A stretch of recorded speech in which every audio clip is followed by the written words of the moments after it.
Bueno, buenos días. Pues estoy muy complacida de hablar hoy de un tema que siempre me ha gustado muchísimo, que son las onicomicosis. Realmente cuando pensamos en hablar sobre qué hay de nuevo en ellas, pues buscamos específicamente el tema de terapia. Entonces, ¿qué hay de nuevo en la terapia?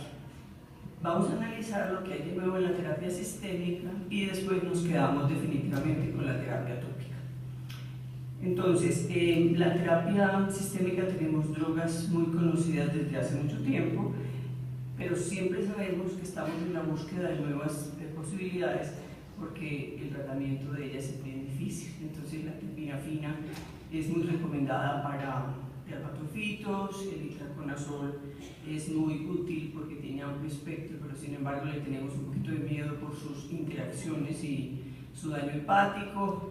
El fluconazol es muy bueno para cándida, pero definitivamente no es tan bueno para otros agentes micóticos. Y existen nuevos antimicóticos como los azoles de tercera generación y las equinocandinas, que tienen un mecanismo de acción interesante porque actúan a nivel ya no de la membrana o de la célula misma, sino de la pared del hongo, y que los seres humanos, pues las células de los humanos no tienen pared. Pero de todas maneras son drogas que tienen pocos estudios en las uñas, de manera que nos vamos a dedicar a hablar de la terapia tópica.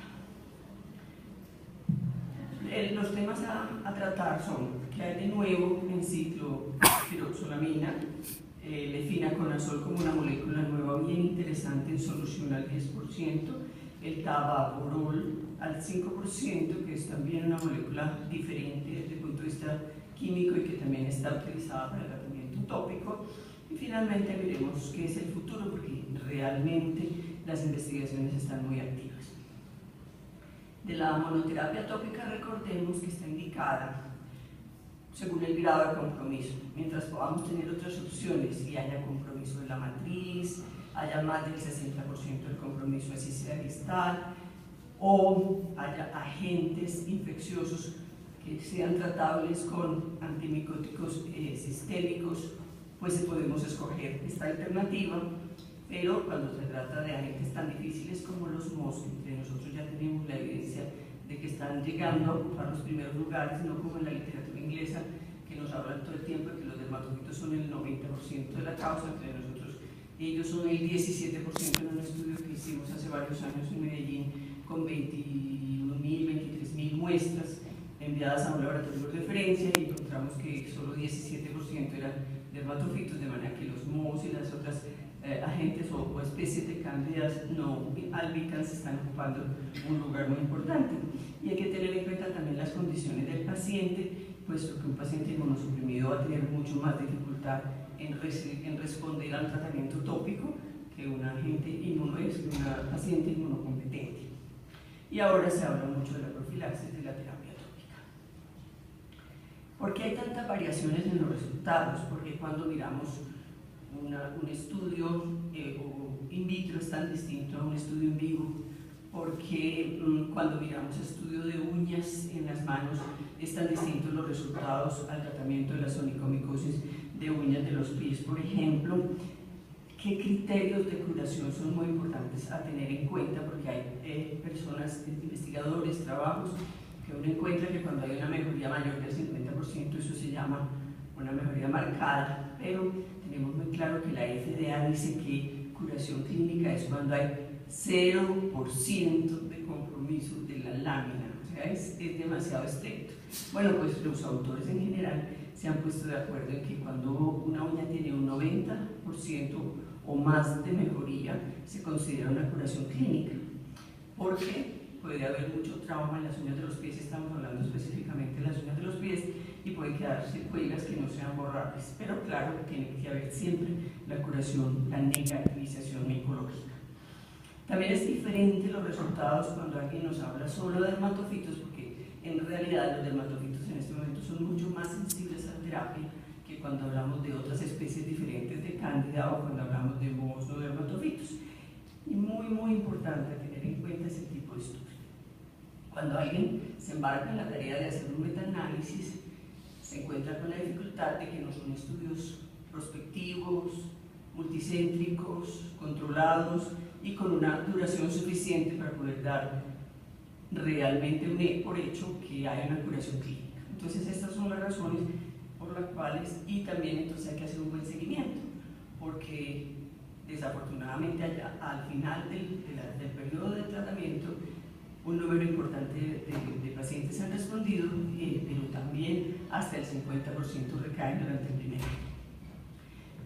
De la cicloperoxalamina hasta hace muy poco era el gold estándar para la medición de la efectividad de la terapia tópica para la onicomicosis, porque desde 1999 que fue aprobada hasta el 2014 que fueron aprobadas las nuevas moléculas que vamos a hablar hoy, el efinaconazol y el tababorol, pues era lo único que teníamos, porque en Europa existe también la morolfina, pero los estudios controlados, aleatorizados, multicéntricos, doble ciegos, con cero de lesión residual, no se daban en los estudios europeos que exige la FDA.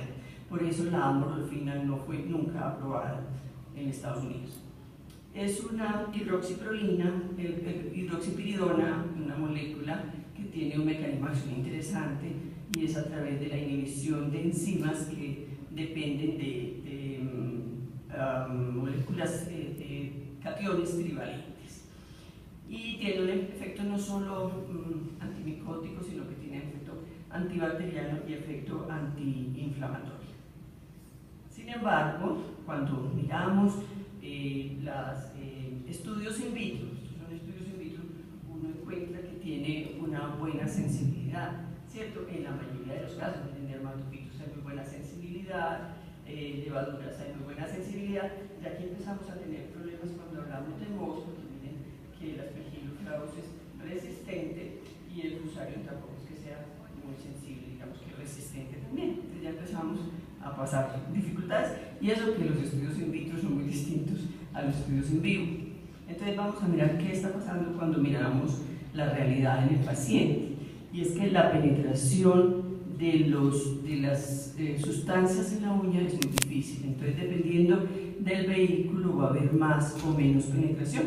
Entonces, cuando aprobaron la ciclopiroxalamina, el vehículo que utilizaban era una laca, una resina vinílica, que los resultados no eran tan buenos, o sea que realmente la absorción en la uña no era muy buena. Pero cuando utilizaron posteriormente el hidroxiprolinquitosan, la penetración en la uña mejoró. Bueno, pues miremos la eficacia en vivo. Los dos estudios pivotales con los cuales fue aprobada la molécula en los Estados Unidos en el 99 fueron estos dos estudios hechos por el doctor Gupta.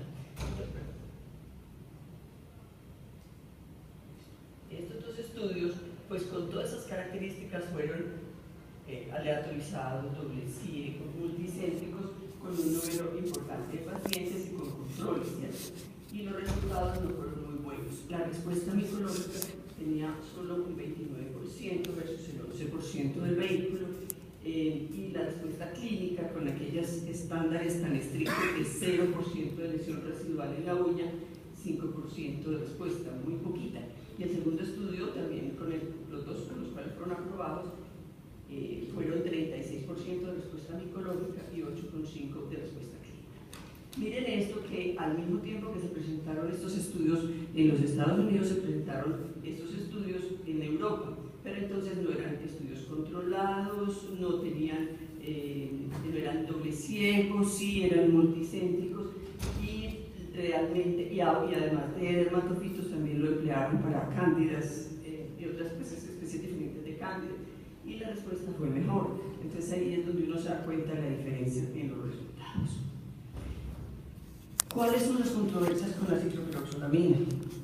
Remover o no remover la laca semanalmente, y removerla con laca, o removerla con alcohol, o removerla con agua. Su dosis, entonces, semanal, diaria, pues nosotros nos presentan en algunos laboratorios, no, es que el esquema es 3-2-1, y esa es una de las que seguimos preguntándonos cómo es. Duración de la terapia, no es que con 3 meses es suficiente, no, 6 meses es suficiente, no, 12 meses es necesario. Miremos, vamos a desglosar estas controversias.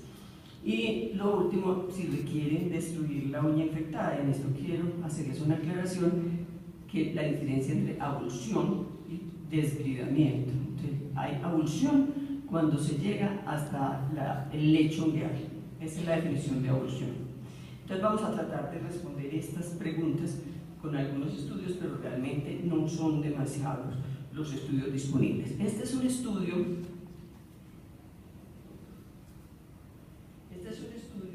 realizado con un número muy poquito de pacientes, sin embargo era un doble estudio, un doble ciego, aleatorizado durante 6 meses y se comparó una vez a la semana y el esquema 3 veces a la semana el primer mes, 2 veces a la semana el segundo mes y una vez a la semana el tercer mes, mire, por 6 meses, ¿cierto? Era en uñas del pie, la mayoría eran para dermatofitos realmente, y la diferencia no fue estadísticamente significativa cuando usaban 2-1 que cuando usaban una vez a la semana. Eso era la comparación, usarla. Bueno, a pesar de que este estudio solo tiene 41 pacientes y ese número nos deja un poco inquietos, después de ese estudio